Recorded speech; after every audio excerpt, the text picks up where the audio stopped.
in like a month.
That's a setting.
right, so good morning, everybody. Thank you all for coming. We have a studio audience today, so thank you guys for being there.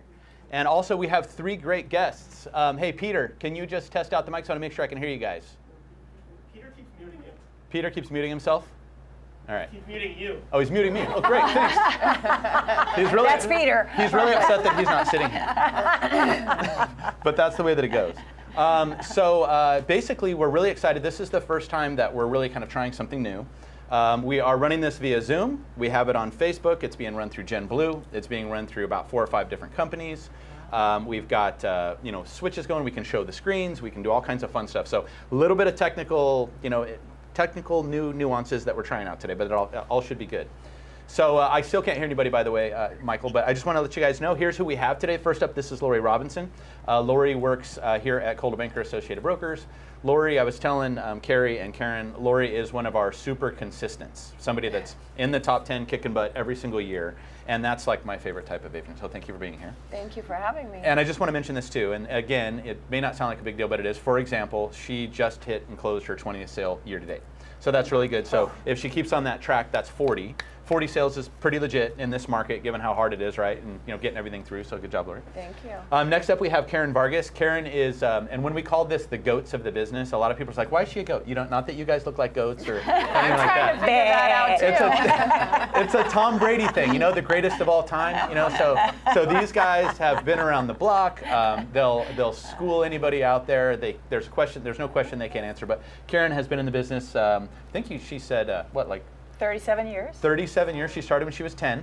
Thank you very much. So that's it a was big 5. deal. It was 5. It was 5. She was 5 years old. She's 5 years old. So no, obviously I have massive respect for you. So thank you for being here, Karen. My pleasure. And then down at the end here we have Carrie Guthrie, and Carrie is a big personality to say the least. And very shy. Yeah, very shy. Super stud. Was great salesperson and manages just a fantastic office that is bigger than probably 99% of all companies out there, right? Both of you guys. So we're super excited to have you two here, Carrie. So thank you for being here. Thank you. All right, so we're going to kind of jump right in and just start asking questions. And hey, Peter out there, if anybody has any questions, go ahead and ask. I can hear it.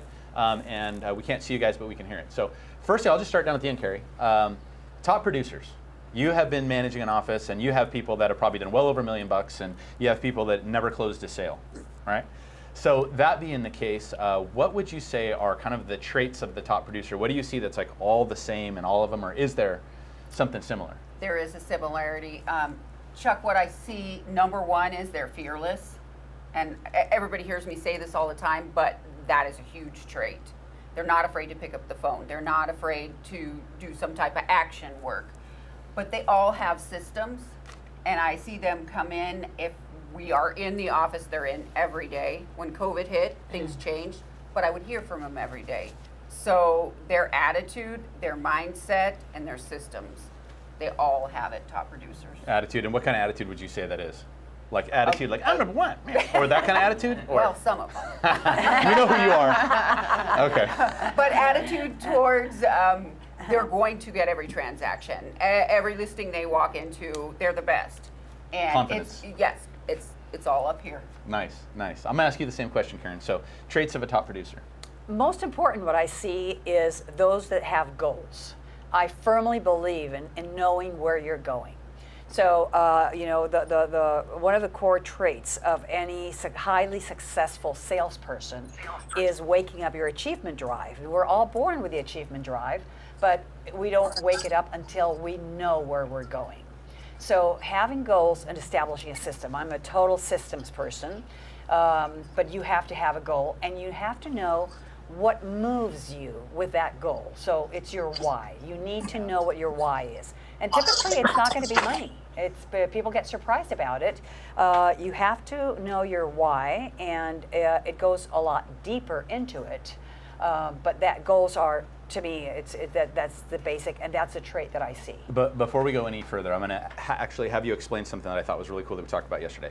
The wheel of life, and it shows like, spiritual and family and all that sort of stuff. We talked about priorities and where we should be putting our priorities on the wheel of life. You guys know what I'm talking about, right? Family, health, spiritual, financial, yada, yada, yada. Can you give your theory on that? Because I thought it was awesome. Absolutely. Actually, that's part of something that I created that I called the 15 circles of balance. And those are the last 5 circles, which is, the business, financial, personal, health and spiritual and family, right?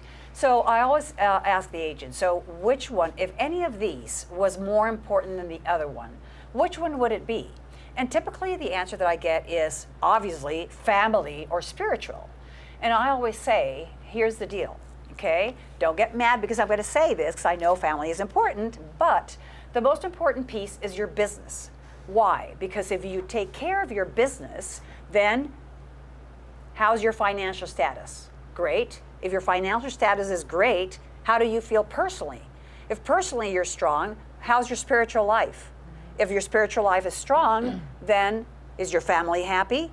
Absolutely. So then and those are the 5 areas that you touch every single day, no matter what you do. So you do have to focus in your business, establish the system, create your goal, and create that roadmap on how you're going to get there. System, system, system. Good. That's a pretty cool way to look at it, though, right? So don't worry about your health. Don't worry about your family. Get to work. Everybody get to work. All right? I know Peter's nodding his head right now, too. All right. No, I love that. I love that. All right. So, Lori, you've been around, obviously been in the masterminds forever, the chairman's clubs forever. You've seen, a lot of the top producers. You've been one. What do you think are some of the traits of top producers? You want me to follow that? I know, huh? I was going to say knowing your why and balance. Balance is important, but for me, I think it's consistency and follow through. Do what you say you're going to do, and if you can't do it, let them know why, when. You had told me yesterday something about like what Robin Zing had done with you, and would you mind, and that you noticed about her and the way that she did her business, and would you mind sharing that story? Yeah. So Robin Zing always tells the stories of how she would say her prayers and basically ask for the business and yada yada. And so I started doing that about a year ago, and it actually works. Like I'll do my thing one morning, and then the phone will ring, and I'll get a listing out of absolutely nowhere, and it's working. Right. I mean, and so that's one piece. That's the spiritual. Yeah. And then the other piece you had mentioned, kind of like the goal boards and stuff like that. Do you mind sharing like where you've gone with that? Oh yeah, I mean every year we make our goal boards, and it's so fun to look back and see so many things that I've accomplished that were on my on my board that I really thought were not obtainable, and I'm like, oh my gosh, like I've done that, I have that, I did that. So some of them that are happening now. Well, I just bought a Havasu house, a vacation home. One of my goals was to move my mom and dad both back here closer to California. That's happened. I don't know. There was a so few pretty much other... everything you write down ends up coming to fruition. I mean, it takes a while. It's hard work. It takes a while. If you wrote a few things down for me, would that work for me if you wrote this down? No. Anyways, but I thought that was cool, and I don't know how you guys are about like goal setting and like where you want to go and what you want to do, but like that's one of the things like the Zings who do $1 million have always said. Like, we did a thing one time, and we actually did, when you do the magazines and you cut them up and you throw them on there, and she found one from 3 years ago. She looked at it, she pulled it out, she forgot she did it, and it was the same exact color Jag that she had just bought, that was the one that was on her goal board. Wow. So it's just kind of that manifestation I'm going to stuff. start praying and writing. I'm just saying. No, It works. It works. It works. It works. It's real. I'll go back to you, Carrie. So old school versus new school, and we talked about that a little bit. Like kind of the old school techniques versus what we've been forced into with COVID and stuff like that. What do you see when it comes to lead gen and getting your business going and closing deals and making money and all that stuff? Can you talk about old school techniques and the value of those versus some of the newer stuff? Did you say that, Chuck? That's pretty funny. Yeah. I love old school. Old school works, and old school seems to be working right now, if I could say that to anybody. The agents that are coming to me saying, hey, Carrie, this worked and that worked and this worked. As soon as we were able to go out door knocking, they were hanging things on people's doors and getting phone calls. They've been sending postcards, the good old fashioned pop buys, the just calling and chatting and just finding hundreds and hundreds of transactions out there. Old school, you guys. And if I may, we had our chairman's club yesterday, and everybody over 100 grand, and they were pop buys. Like people were getting direct success from pop buys. The most successful thing that we're seeing right now, crazy, of course, keeping in contact with the people, but the number one most successful thing we're seeing is postcards. Yeah. People, they're like, I just took one for 1.2, I took one for 1.3, I took this, and it was just postcards. That was it. Absolutely. So, are you a supporter of that too, Karen? Yes. Yes. Now, I love old school, and the reason I love old school is because real estate has not changed in the sense that it's all about relationships. Yep. That's it. If you know how to talk to people, you don't have to worry about anything else. Referrals will be knocking on your door. So, old school, we all know what we need to do. We need to talk to people, and then from there, once again, go to the systems so that you are consistent. And Lori mentioned something that I think is very important. I always say, you know, from the day real estate started, the most important piece is that lead generation is our job. That's it. Okay? We're unemployed every single morning. We need to work on lead generation. But having said that, lead generation is not the maker of the transaction. It's the follow-up. And that's where most people kind of drop the ball. Agree. So old school, nothing changes. Talk to people, have your system, know how to follow up. And now regarding the new school, it's all the youngsters, the social media, all of that has to be incorporated. But social media, in my opinion, and yes, I'm old, it's only social media You're in your prime. is not going to work by itself. You still have to do the old school, face-to-face, talk to people. That's it. Relationship-based business. Got it. Agreed. How about you? I agree with everything. I mean, my slogan from day one's been your friend in real estate, and I've gotten so much, can I say shit for it? But I think do, you'll be all right. it's the relationship, and that's why I've never, from day one, I have never bought a lead. It's all referral and repeat business, so. I do want to mention something, and I've told this story a million times, and I apologize, Lori, but it's really great. I remember 2 years ago, Lori had 6 or 7 closings in a month. And I asked her at one of the masterminds, like, where did they all come from? And this is another form of old school.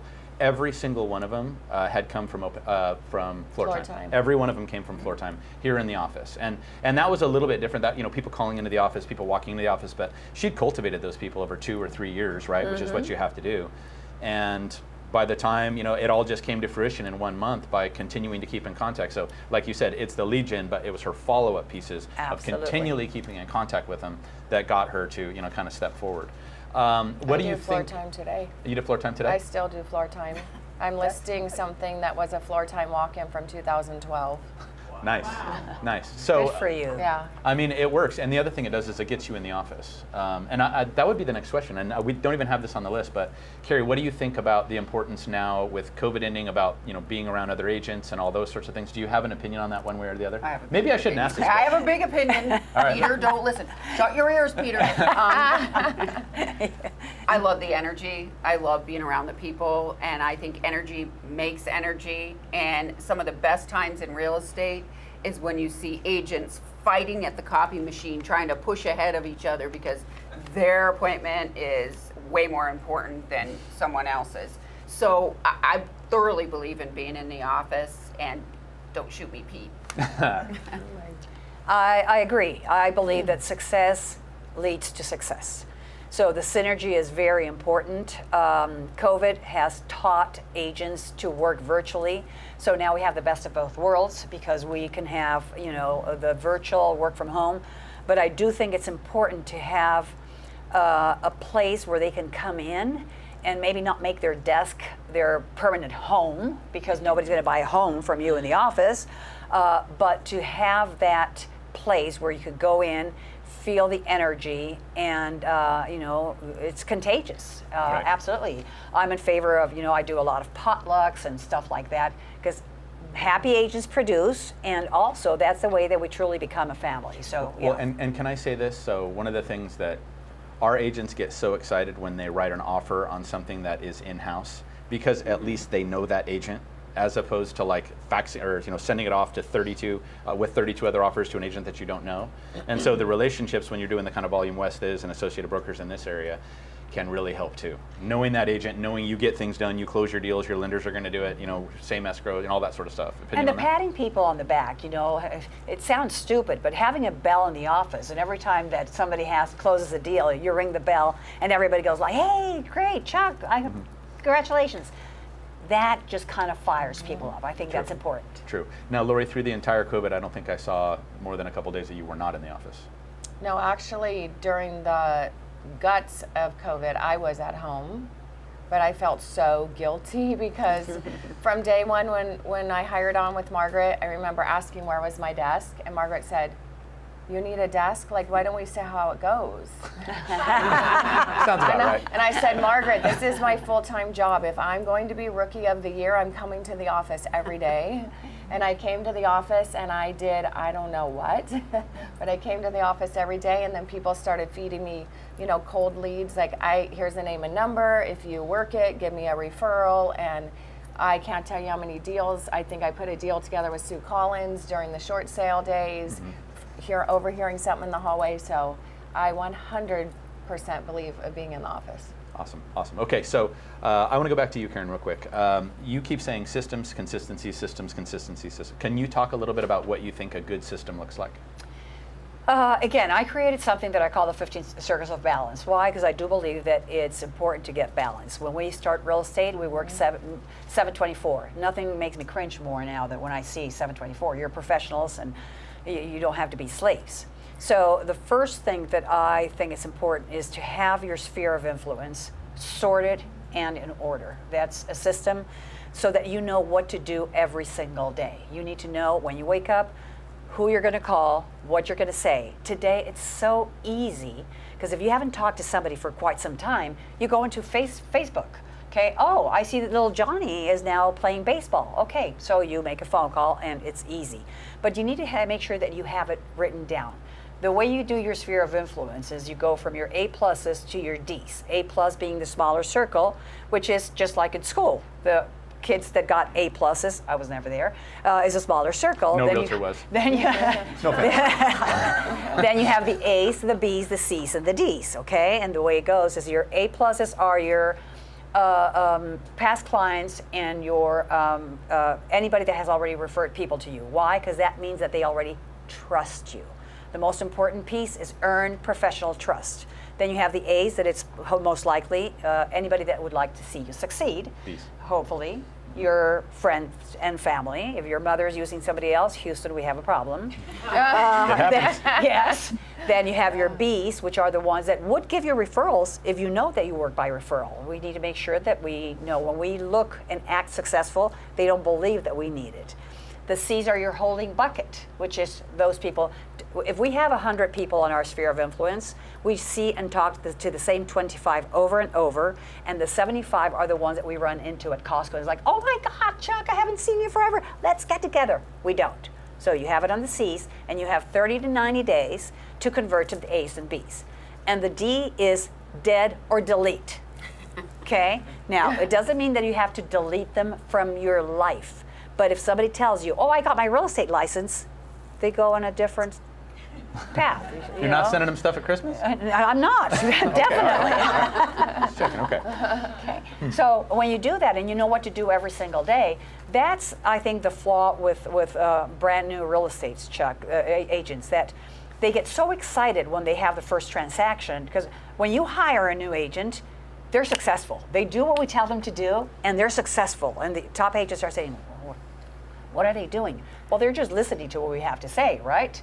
But then they have the first transaction, and 100% of focus goes into that transaction.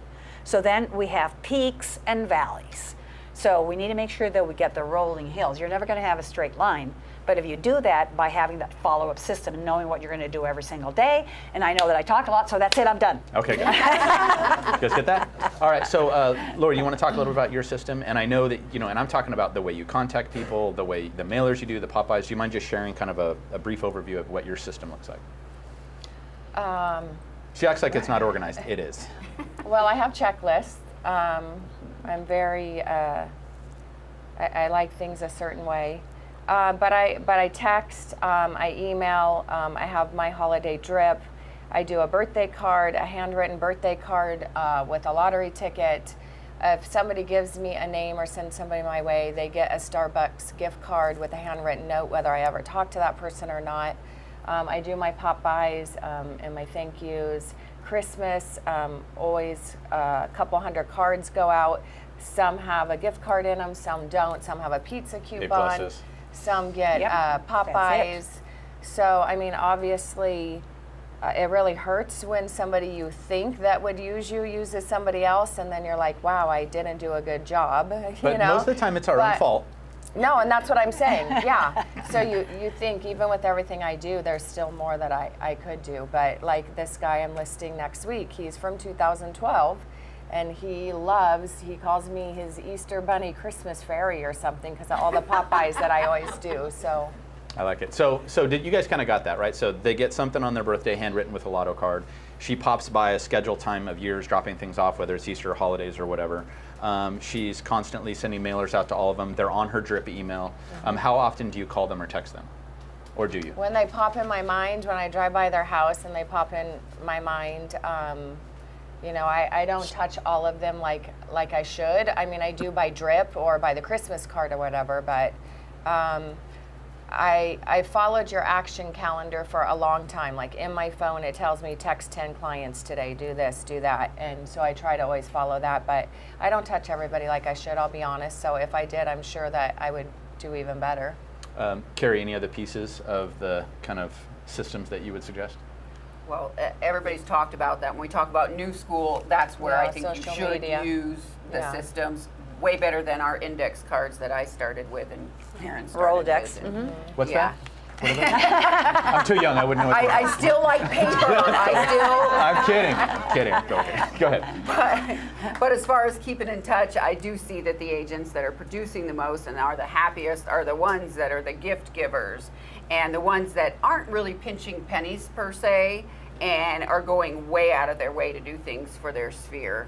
And I turn everything that I see agents doing around into recruiting. And that's kind of what I do too. And my systems are the same as what a realtor would be doing and constantly picking up the phone. And I do not drive home on a Friday without making a couple calls on my way home where I feel like I just haven't done my job. Love that. So. Oh, well, I have a question for you. So this is Giovanni. Giovanni has closed, I think, 6 since he got started. Been in the business, 6 to 8 months, something like that? Yeah. And Nice. he's closed 6 so Good far. for But you. so he came to me the other day and he said, you know, hey, I feel like I've dried up a little bit of my resources, this and that. He goes, I'm thinking about buying leads and taking the money and putting it there. May I get your opinion? Well, that's a valid question, so it's not just coming from me. So, Carrie, what would be your opinion to Giovanni? I have a mixed reaction, but I don't know what you've done so far, you know, because it has been Social COVID. farming. It's all social farming. Okay, so have you went out door to door and hung something brilliant on the neighborhood's door? What have you done before I say buy leads? I've done some farming. Haven't Okay. followed through with it completely, but I've done some farming. You know, Instagram ads, some mailers. Okay. Pretty much what I did. And first 6 that I received were a lot of referrals. Okay, So now I'm in a position where, like Chuck said, I feel like I'm kind of drying out here. So, you know. I have some agents that don't spend a lot, but they spend a little, and they do okay, but you got to figure out, are you that guy that can turn those leads? Yeah. I mean, these are, if you're telling me these are all acquaintances that you know, find out if you're good at turning those leads. Call some crazy for sale by owners. Call some out-of-state owners. See how you feel on the phone, because that's what you're going to be doing Yeah. before you spend the money. And you may be really, really good at it. Yeah, I haven't done it yet, so. And consistency is the key. And, you know, we can get a lot of freebies even. You know, the free bags and the free cards that just, right now, because the market's doing so good, if you put something on someone's door and you say, hey, would you like to know how much your house is worth now? You're probably going to get a call. So that's my 2 cents. Karen. I personally don't believe in buying leads. I don't think you should spend your money in buying leads. Now you're saying, you know, it's, the business is drying out. It's going to dry out if you let it dry out. Okay, so it's up to you. You create your own market. So I'm You're gonna getting mommed right now. For sure. Go ahead. Let him have it. Sorry, Giovanni. Sorry, keep going. So there's a lot of things that you can do, okay? You have gotten referrals. So from those referrals, you need to work them. It's because they're going to give you referrals, right? Yeah. So you can just, it's a cobweb. You need to make sure that it continues. You can't just let it dry and stop right there. It goes on. I'm going to share a pop-by that has been incredibly successful for my agents, and they have spent, maybe $100, okay? Especially now, summer, we have flies, right? So they were like, yeah, well, geofarming, but I haven't done it. They haven't seen me in I don't know how long. So they went to Walmart. They bought for 99 cents 2, not 1, but 2 fly swatters, okay? The ugly ones like this, metal. So they set them apart. They put curling ribbon, it's the best, their little card, and a little pop-by card that read, "How time flies since we last said hi." And walked the area, and they got 4 listings. Wow. Okay, I so gotta go to Walmart. so yeah. They're all leaving. No, just give us another 30 minutes. You can't leave yet. So you got to think about those things. You got to, Yeah. you don't get out of your mind the fact that it's drying up. Yep. It never dries up if you don't want it to dry up. And Sure. the other kicker, kind of what my suggestion was too, is if he expands his database a little bit and spends a little bit more money on keeping in contact with people, and like she does the pop-bys and the gifts and the 4th of July flags or whatever it may be, that's a better place to spend your money. What I worry about for Giovanni and for anybody that buys leads is that kind of business chases people out of the business sometimes. Yeah. When you are sitting there trying to convert 1 out of every 100 calls, it is a tough life. Yes, it is. As opposed to working with people that and expanding and all that sort of fun stuff. So that's what I was worried about for him. But I do agree. I like what Carrie said too, of giving it a shot, seeing if you are good on the phone. I mean, that is. Can great. I add something Please. to that too? You said, it's mostly your sphere. Yeah. I want you to blame Chuck with something. I want you to call up. Great. I do this. Call up and say, hey, how do you like your home? How's things going? Whatever you need to say. And then say, my crazy manager put me in this contest, and I really need 5 leads from you. Blame it on Chuck. Whatever Please, works. please, I'm competitive and I want to win this, and we had such a great time together. Who do you know that's buying or selling? And I tell my agents that all the time too, and even when they're having an issue with their transaction, just blame me. Well, and Brian Sidorsky, the billionaire, right? He said that the #1 key to becoming a billionaire was asking for the business. Absolutely, and you So can that's also an easy way to work your way into it when you're. Does that help a little bit? Blame Chuck. Do you feel mommed? Yeah, no. And Giovanni, you can also say, you know what? My goal for the month of July is to help 3 families buy their home. Who can you think of that I could help? That one's a big one. I was just gonna That's a say zing to line. set the goal for the year, how many families you want to Yeah. help, and I'm halfway through, and yeah. Nice, nice. Yeah. Anything that you would want to add to that kind of thought of, because I mean, you started out in the business, you hit those dry spells and stuff like that. Underwater? Yeah, I mean, I still do. I mean, it's ups and downs, but what we do today is 30, 60, 90 days out, or sometimes a year or 2 out. 2012, So 9 years out. I mean, you just can't give up. You gotta get up every day, and you gotta plant those seeds, and you never know where that buyer's coming from. It could be in the grocery store, it could be your hairdresser, your barber, the guy who checks in your card to get the oil changed. I mean, you never know. It's just planting those seeds everywhere, and then it takes time, but then they grow. And that is so true. We have an agent, she's probably listening, Mary Espina, and that's what she does. She stands in the longest line at the grocery store so she can talk to people. She talks to everybody, and I she love gets it. business.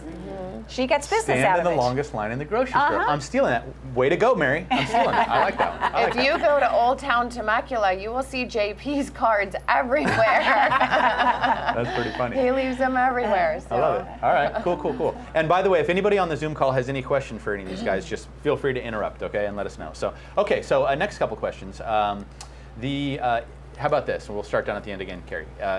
If you were new, because there are a lot of new agents watching this, we have quite a few, and they've taken a beating because they have not been able to do open houses. They've not been able to do a lot of things that got, me established and a lot of people in the room.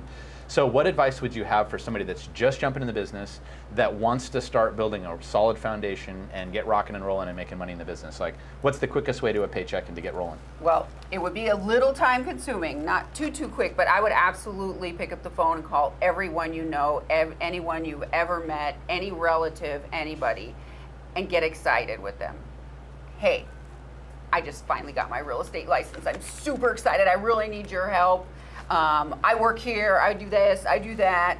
That would be the absolute first thing that I would do. And you'll be surprised. You'll get a transaction just from that. And I keep looking at you, Giovanni, because I know you're new. Is there anyone newer than Giovanni? Oh, okay. I'm going to start this area now. Then next, I would do open houses. You're going to hear agents right now going, oh, I don't want another buyer. I can't find a house from them. Get in those open houses. Take those buyers. Those buyers have friends. They have family. It's going to never end. I highly suggest those two things. If you do that, you will have business. Got it. Karen. Same thing. Now, the fastest way definitely is going to be creating relationships. Okay, so as Carrie said, yes, absolutely. Talk to everybody and let them know that you're in the business. Now, having said that, if you go out there right now and ask 10 people their opinion of real estate salespeople, they go like, go away, right? So you don't want to do that. You want to make sure that you earn their trust professionally, and you want to make sure that you bring value to them. So you have to figure out, how am I going to be able to bring value?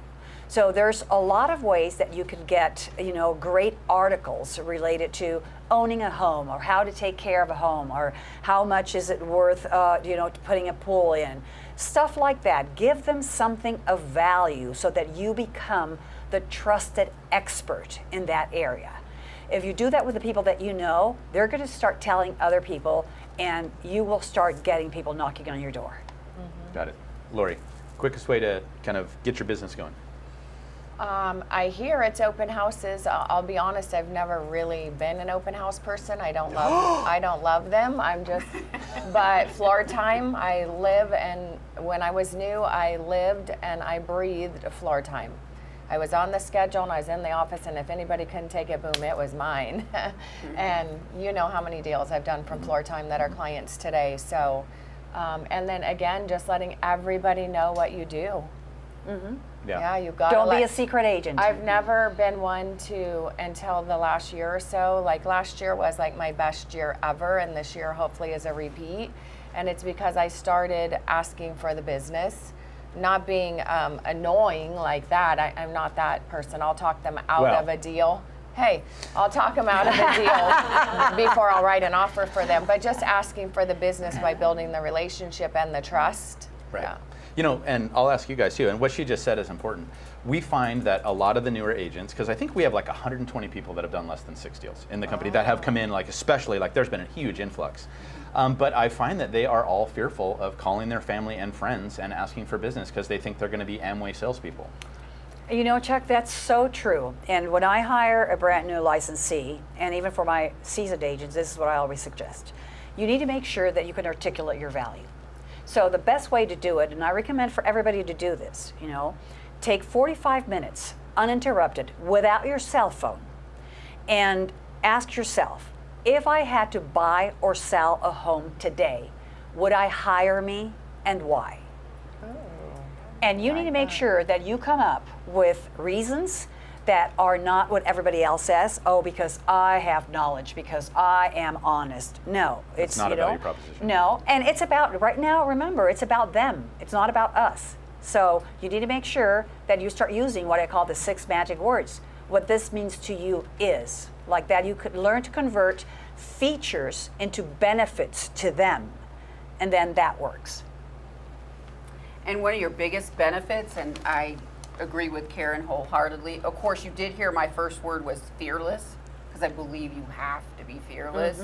And mindset, you have to know you're the best at what you're doing. But you've got Coldwell Banker behind you. And if you have that research of where Coldwell Banker is in the scheme of things, that Coldwell Banker sells the most homes at the highest rate, that Coldwell Banker is under a big umbrella of Realogy, and there's Coldwell Banker, Sotheby's, Century 21, you start naming it off. Who doesn't want to work for top of the food chain? Who wouldn't want to work with you because you do? So I would get that all in your mind, in your head, and use that, and then blame Chuck. How about blame yourself? Because but that's true. That's true. Hey Chuck, when I was newer, my aunt sold her house without me. So she was like. She's over it though. You can tell. She was like 20 miles away. So I think it's important that everybody know that, you know, we don't just work, you know, Menifee. We can work the whole valley. We can work the whole state of California. We can do new builds, and we can help them get an amazing agent in Texas or Oklahoma or wherever it is. And I think people just don't understand that that's part of our job and what we can help them with. So we have to educate them.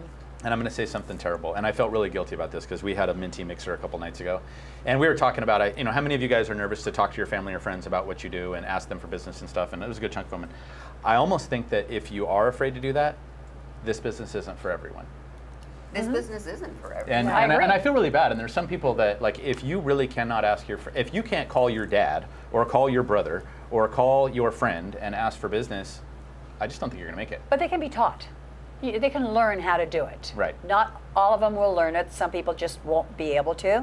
But they can learn. It's something that, it's like Carrie says, we all have fear for some reason. We have fear of a lot of things. And it's our mindset. Until we work on that, we can't get rid of that fear. Got it. Got it.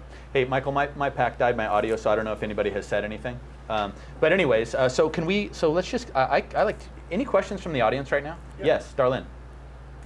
I have one a while back. I think it's for Carrie. You mentioned old school postcards, and I wanted to ask you, sorry I have to read my notes now. Do you do postcards to a farm, like monthly, bi-monthly, or do you do it to Sphere of Influence or past clients? Like, Best use of postcards. Kind of all, but I think the best use right now, because of what the market's doing, always roll with the market. Always watch what it's doing. Send postcards around your company's solds. If you don't have any in your new, send it around the solds that have happened in your company. I love that. Send it around where you last worked. You are missing the boat if you don't send out consistently postcards around every time you sell something. Because most likely that neighbor has driven by, saw your sign, saw it went quick. So right now, that would be my choice. I might, maybe with your sphere of influence, always have an email going to them or something rolling to them a little bit less and more economical. well, I was contemplating the EDDM, the Every Door Direct, because it's so cheap. Yeah. But I really don't like the route that's in my, it's all over the place. I would spend that little extra money and I would make that card look nice. Agreed. And I would go right around Okay. those Yeah. areas. You know, and Yeah. I was going to mention that one of our top agents just started a new farm, and her card is this big. It is full bleed. It's a half picture. It's got testimonials. It's got every sale, you know, in the neighborhood on the back of it. But when I say, I mean, it is bold and it is beautiful. And most of the time when you're farming, it takes sometimes 6 months, you know, 9 months, a year. She got calls right away because the card was so badass. It wasn't just a little just listed card that was this big.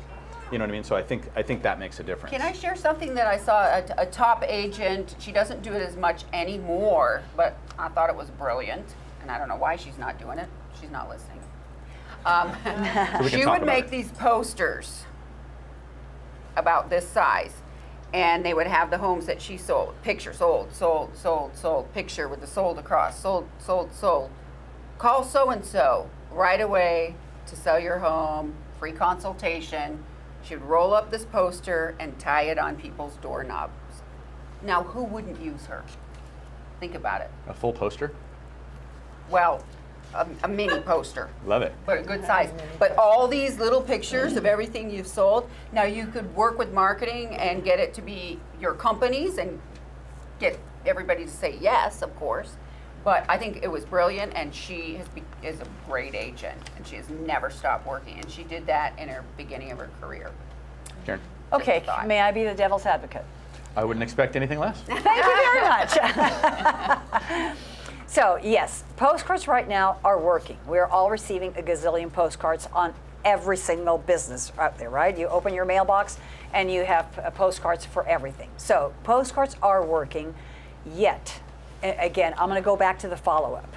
If you're just throwing out postcards and there is no contact with those people, they're just gonna end up in the trash. So once again, you have to have a system. If you're going to do it around your just sold property, then go knock on their door. You know, say, oh, did you get my postcard? I just want to make sure that I introduce myself personally in case you need anything. It was great. I hope that you know you have introduced yourself to the neighbors. Follow up, follow up, follow up. Whether it's a postcard, whether it's a phone call, whatever it is. If you want it to work, again, I'm all about relationships and trust. And that's being fearless. Yes. Because not everybody's like, go knock on the neighbor's doors. You know what I mean? But that's the difference, right? Yes, Okay. it works. Any comments on that? On No, the just listed, just sold? I mean, Oh, no, huh? yeah, you can't do it in Yeah. certain communities. Yeah. Yeah, I've always done Core Fact for the just listed and the just sold. Cool. Yeah. Cool. Michael, do we have anything that you wanted to mention? I would say no. I think you answered the questions. Okay, perfect, Oh, perfect. okay. Okay, so any other questions for the audience before we move on? Anybody have any questions about anything? Okay. Can I add something? Yes, please. Add Go for something it. to it. This is Andy. I love this guy. Yeah. It's Andy. He's asking a question. I'll yeah. reiterate it to you Oh, guys. it's going to be a joke. Go ahead, Andy. No. Yeah, I am a joke, but He said he was- no. I think one of the fears we have. It's an hour on the telephone. I think one of the fears we have of contacting our relatives or friends and that stuff is that they may know more than we do about real estate. Some people So are I think we afraid need to contact people because they may know more, their family or friends, than about real estate when you're newer than you do. So go ahead, keep going, Andy. I just have to repeat it because we can't hear you. Yeah. Go ahead. Yeah. Oh, okay. Sorry about that. So what I would use is if I didn't know the answer to the question, I would tell them, that's a great question. Let me just verify with my broker or manager to make sure we have it 100% right, and I'll get back to you on that. Love it. So I think you need to have some comeback if you're fearful of that you don't know all the answers. Andy was basically saying that a lot of people, he said, you have to have a comeback. So if you knock on somebody's door and they ask you a question you can't answer or whatever, he just said, always say, you know what, let me verify that. Our brokerage has, certain situations on that. So let me verify that. He says you have to have a comeback when you're newer so that you can say, let me verify that information and then I'll get back to you when you're knocking on those doors. He said, so when you're newer, don't be scared that they're going to know more than you are. Don't be scared that that they're, that you just have to be prepared with the comeback is what Andy's saying. To that, I always tell people, here's the deal. Clients don't care how much you know. They care how much you care. There's always ways to say, that's a really great question. Let me just make sure that I get the correct answer for you. I'll get back to you. You make them feel good because they're asking a great question. That works. I like that. I like that. Yes, Michelle. I was going to add something. Don't go out door knocking blind. Do your homework. Pull up your just sold, just active, pending, whatever. Call. See what the dollar per square foot is. When you do go knocking. Absolutely. And what's been working for me is every time I've sold 15 houses now this year, but every time I sell a house, I add it to my thing. I say the market's hot. I've sold now, $7 million in sales. Right. And drop it off at their door. And these flyers followed up with a postcard in the mail. Yeah. And then followed up by I pay for Mojo Dialer, and I call every house on the street, and I say, look, I just sold, like this week I'm going to call Kyle Paz. And so I just sold that house over the weekend. So I'll call every single, and I'll say, well, 2 houses now sold on this street. I know there's a third. Are you the third? Can I see those pieces real quick? That's an amazing system, follow-up system. That's it. That was house 7. I put the testimonials on the back, and I was on house I'm going to share this with the audience. So basically what she's saying is here's every property that she's sold so far this year. So when you're door knocking a neighborhood, Michelle, who is probably the best door knocker around, you have to know the facts of that neighborhood, know everything there is to know about that neighborhood, what the sold prices are, what stuff is listed, all that. And then every time anything happens, she updates her poster, as you call it, right, Carrie? Showing every new thing that's happened. She's also hitting it with every property that's gone into escrow in that area, everything that's listed in that area. So she's door knocking it, postcarding it, dropping these off, knowing the neighborhood, getting Mojo Dialer, calling the neighborhood. I mean, she is thundering away at that. System. And I can guarantee you that you two don't even know her, you probably already love her. Just because You do what? You call? I say there's already 2 on the street. Are you the third? Like Tom Berry says, I love it. There's always 3 on a street. So Love it. Yeah. Find the third. Find your yes. Find your yes. Andy, There we go. who called in is one of the best farmers around. Andy's Andy? been around for years. He works in my office. And That guy's a legend down there. Oh, he is. Yeah. And, when he said that you have to be prepared, you have to have a line or a comeback or something. The guy tells jokes all the time. He can win anyone over. But one of my favorite lines that I used to do, if I would go up to a door and they would say something fairly negative, I would look at them and I'd say, oh my God, I'm shocked because your neighbor loved what I had to say. and then they want to hear it. They're like, oh, I'm missing out. So make them feel like they're missing out. Yeah. And don't be afraid to do that because it's kind of fun. Right. Chuck, we have a couple people chiming in the chat. One is saying, brand new agent, they're at their first open house. Somebody just asked them, how many houses have you sold? And they're Okay, just, new "What do agent, you somebody say?" asked how many houses have you sold? Karen.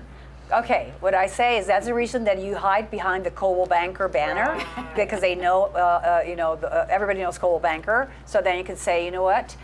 Here's the deal. My office closes about 130 transactions per month. So we have plenty of experience. Personally, I'm new in the business. However, I have my mentor, so you don't need to worry about it. I'll have full attention for you. How do you feel about that, Jessica? Go ahead. I was always Speak loud. told, I was always told that you don't ever want to submit that you're new because you lose clients like that. But I was always told to say, my mentor and I, we closed so and so many houses. So however many your mentor closed. So Lori's a mentor in the company. Well, how do you guys feel about that? Well, my mentor and I closed 20 this month, or 20 so far this year. Do you like that? I love it. I kind of do too. Yeah. If it was me, I would say, on my own, you're going to be my first client. But Coldwell Banker's so strict and they've trained us so well. We have to do so many with our mentor. And I can't wait for you to be my first client. Turn it around. I like the honesty in both of those answers too. Yeah, absolutely. How about when you were new? What kind of stuff did you say? I'll be honest, when I was new, I think this was my biggest hurdle. Like I worked myself up being so worried about when they said, how long have you been in real estate? Like what was I gonna say? What was I gonna do? I have been in real estate since 1993, but only licensed the last 11 years. So I spun it and I said, I've been in real estate since 1993 or 24, how many ever years it was. And it worked, and then we just went on with the conversation. So even for people that have been in other kinds of sales or something, spin it. Find something positive that isn't an exact lie, a fib that you can stretch. And I say it's confidence. Fake it till you make it. I'm going to switch gears real quick on that, but I do think this is important, and this is what I worry about for the newer people.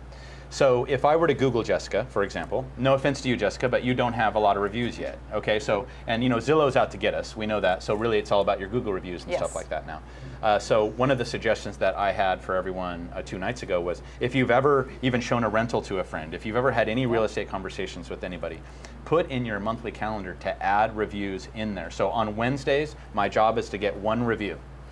Because if you're new, if they do look you up and there's obviously nothing on the right side of the page on Google, which Michael did the class for us recently, and there's no reviews. So I do think that one way to overcome being new is if they, you can go check out, I have reviews on Google too if you want to take a peek. At least that's something to help them have a little bit of juice. And even if you haven't done a rental or if it's not related to real estate, talk to your people, your sphere of influence, and they can write in.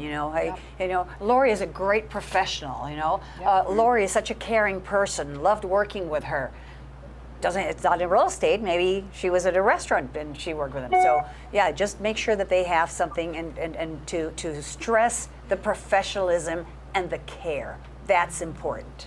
You look like you had some dad care. Chuck? Yes, go ahead, Vicki. Hi. Listen, the other thing that I tell my mentees now, because they are very fearful of that question, you're new, why should I use you? I've told them to do a flyer and to present the flyer, to have the picture of them, a picture of the mentee or mentor, and a picture of the TC, and to refer to us as their team. This is my team. I love it. And these are the experience that I have behind me. Vicki Carpenter, That's what I've been who is our direct training, she suggests to all her mentees, get a picture of you, get a picture of your TC, get a picture of your front office receptionist, get a picture of your manager, and when you're actually talking to anybody, keep it with you and say, by the way, here's my team that I work with. And you can get them standing there, you can do whatever. Here's a copy of my team, and then sometimes that question is never even asked. Yeah. So that is a really great. Or you can divert it real quick. Yeah, or you can divert it real quick. You have something, Johnny? When I first started, I started helping with rentals, and before I even showed them a house, I'd say, how many have you called? How many didn't answer their phone or not gotten back to you in your search? Yeah. I need you to write me a review that I answer my phone, and I'm there for you to help you find your family a roof over your head, and I need you to do it with 5 stars, and I need you to guess what? I can't help you. Or I can't help you. No, I can say that, but guess what? Before you show them anything, when they have nobody helping them, they appreciate it, and they want to do whatever they can to help you because you're there to help them. And you know what? And that's a really great point. I have an agent who always asks for a referral before they close escrow. Why? I was Because gonna say after that. they close escrow, they're worried about other They're too things. busy. So right before closing escrow is like, hey, so are you happy? Are you satisfied? So then, you know what? Who can you think of? I need from you 2 names of people that might know somebody. And it works for her. In number of units, she is way up there. Yeah, and I almost want to reiterate that again. Don't wait till the deal's closed. Right. Call 3 days prior to close. Because when they get in and the water heater doesn't work, they're not going to give you a review. No, I'm just kidding. Exactly. But it's but hey, that happens. So okay, just going down the line, we'll start with you, Lori. Like, what now that COVID is kind of like waning off and stuff like that? What changes are you going to make? What do you see as kind of the future of your business? Like, what's your plan now that things are starting to change? What do you see as kind of the future? More social events, like you said, going to everything I'm invited for. My husband makes sure, you gotta go, we gotta go. May I add to tired. that? May I add to that? If you get invited to a friggin' baby shower, go. Yeah. Because you are going to meet people that you don't know. And we got a call, one of our agents, a newer agent, she got a call at 4:50 in the morning from her mom that invited her to a retirement party over at one of the wineries, at Leoness Winery. She didn't want to go, and she said, but she could hear me in her head saying, go to everything you're invited to, go to everything you're invited to. She said, so I went. And I ended up meeting a bunch of people I didn't know, and the 2 people I sat next to, they were talking about how much they needed to get their house sold, and they were looking for an agent. Boom, listing. So, but people still think like, oh, I'll just stay here, I'll sit on the couch, and no success ever comes out of being comfortable, right? So you got to go. I love that. Yeah. I love that. Anything else? I'm just going to keep asking for it and praying for it and following through. I just, I don't know, planting my seeds. I just, for me, well, there's days you've heard me, I'm going to frickin' go to work for Starbucks. It's not always easy, but I absolutely love what I do, and I do it because I love it, not because I have to. So I'm just going to keep doing what I do. Good. I like that. Karen. Future of real estate. Again, talk to more people, more relationships, go to more parties, go golfing. Nothing is going to change. I don't think that we're ever going to buy a home. Well, I'm not going to say not ever, but typically people want to have their hand held in the largest investment they're going to be doing. So just talk to people. The more people you talk to, as Bill Moores always says, more contacts, more contracts. Like that one? And one of the things too is, this is the reason I love this business. It's like the only business that we get paid to be social. You get paid to have a cocktail and get mouthy and be fun, and people like you. And Chuck, not But I only can get that, hammered with these guys, and then they'll use me. But this is a one and only industry where we get to choose how much money we want to make, depending on the actions that we're willing to take. Right. It's true. Yeah. Future. What do you recommend for people's future? I feel they're never going to take the human element out of real estate. They just can't. Let's hope she's right. I'd be shocked if they did. I feel the market will level itself off like it always does. And, 30 years of this, if I could tell you anything, roll with the market. When the market changes, you change. Yep. When the short sales come up, you do short sales. When they go away, you do this, you do that. And if there's always somebody making a move for some reason. And if you're that agent that becomes the circus clown and can juggle all those things at once, you will always be successful. So be a circus clown. Yes, be a circus clown. Right? I like that. Okay, so I'm going to just kind of go back down the list. So what is, and I think you've kind of answered it, Carrie, but the number one piece of advice for somebody to move from being an average, let's say 12 deals a year, and all of a sudden I want to make some changes and I want to get to 24 deals a year. So how do you move from average to top producer? Is it an assistant? Is it in your marketing? Is it in your systems? Like where do you think it is that you can double your business today? I believe once you get to a certain level, you do have to have an assistant. Don't fool yourself, but be prepared for that. Start setting money aside because you cannot do everything. And I know when I got to that point when I was a working agent, I went to the extremes. I put the money away. I was set up with ADP. I didn't want to look at it. I didn't want to cut a check. I didn't want to do any of that. And I tripled my business when I ended up with my assistant. And that is what your focus needs to be. You have to learn how to hand off. That's hard for certain personalities. It's very hard. Very hard. But you won't get any further unless you do. Okay, so that piece of advice is an assistant. Well, now we say if you don't have an assistant, you are the assistant. Is that kind of how it works? Yeah. So, Karen? I totally agree. You need to get to the point where you're not going to be doing paperwork, right? For the first 12 transactions, use your transaction coordinator because you don't need to spend your valuable time in doing paperwork. But when you get to a certain point, you absolutely need an assistant. The most important piece is have a plan for the assistant. Make sure that you know what it is that you're going to be doing and what is the assistant going to be doing. Otherwise, you guys end up doing the same thing twice, and then things can slip through the cracks. You know what's always blown me away about agents and assistants is, because I've never not had one. I mean, since the start, I got one. So let's say that you get an assistant, somebody that wants to go back to work, somebody that's just kind of reemerging, but smart, capable. And let's say you pay them $15 an hour. I'm just throwing that out there to get started. So, and let's say you get them working 20 hours a week. So what's 20 times 15? Was that $300 a week? So $300 a week, $1,200 a month. That ends up being about $14,000 a year. If you had an assistant marketing for you, sending out your mailers, checking on your social media, doing all those sorts of things, for 20 hours a week, will you get one deal? Guaranteed. Heck yeah. Okay, will you get 5 deals? Heck yeah. I mean, but it's so funny because nobody wants to take that leap to getting that assistant because they're so worried about that $300 a week when you know what that can do for you. You're not going to send out the postcards, especially you guys out there. I mean, I am the worst. I want to do it. I look at it. You want to do it. You know what I'm saying, JP? But it's hard to get out. So hire some dude to come in there and do it for you. Hire some girl to come in there and do it for you. Like, just automate that out. I mean, is that where you see the biggest jump, though, Carrie? I do. All right. Yes. So you're a stud. And I think looking back now, I think maybe that's where my big change was when I brought on an assistant. Yeah. And can you guys talk about what you think the value of buyer's agents? Can you talk about buyer's agents, Carrie? Yeah. What do you think? Yeah. I think if you're an agent that gears more towards listings, you better get a buyer's agent.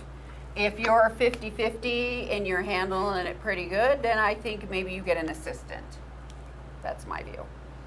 Buyer's agent? I totally agree. If you're, listings are the lifeblood of our business, right? So we need to make sure that we focus on getting listings. But buyers take a longer time. So yes, have a buyer's agent. Make sure that that person has the same ethics and work convenience that you have. And have that person, whether it's 50-50 or 60-40, whatever it is. I always say, 70% of something is better than 100% of nothing. Right. Opinions on a buyer's agent? I don't have a buyer's agent, but my my assistant absolutely shows for me, and that's been a lifesaver. And I'll tell you, the turning point for me was before COVID.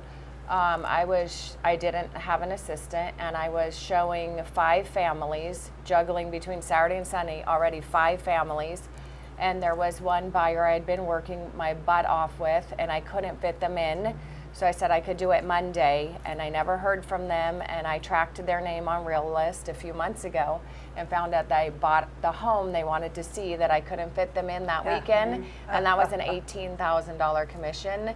So now you better bet me or my assistant shows everything at the drop of a dime. So, Okay. I mean, it's so important that, this person I trust, they're available immediately, and nothing but excellent reviews about them being a wonderful representation of me, Nice. which is so Yes. important. Nice. So, but it took me a while to get there. So Karen, when do you think it's the right time to hire an assistant or a buyer's agent?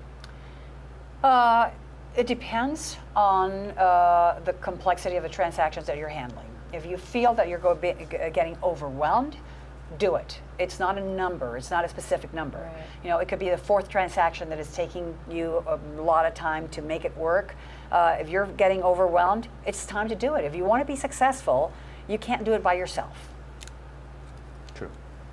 I typically see when you're doing 2 to 3 a month is when agents grab an assistant, and that's when then it really grows. Cool. And I know Tom Ferry always says when you start being late to your appointments is one of his lines too. Yes, Sue. The other thing, when you're in between, before you're ready to make that jump to a full assistant, find another agent that you work well with.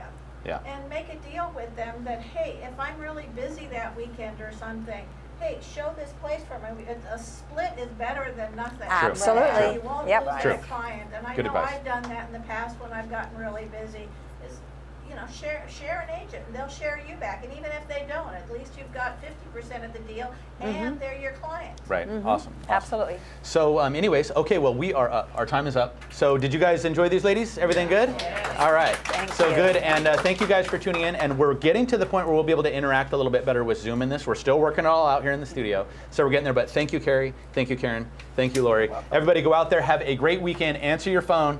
Don't not respond to somebody and then buy it through someone else and lose $18,000. Absolutely. That's the advice today. All right, guys. Thank you for tuning in. Everybody, thanks for coming. And talk to you soon. Yeah, Thanks, guys. I still lose sleep over it. Never look back. Never look back. Never look back. Hey, it was a learning lesson. I learned a lot from it. Yeah.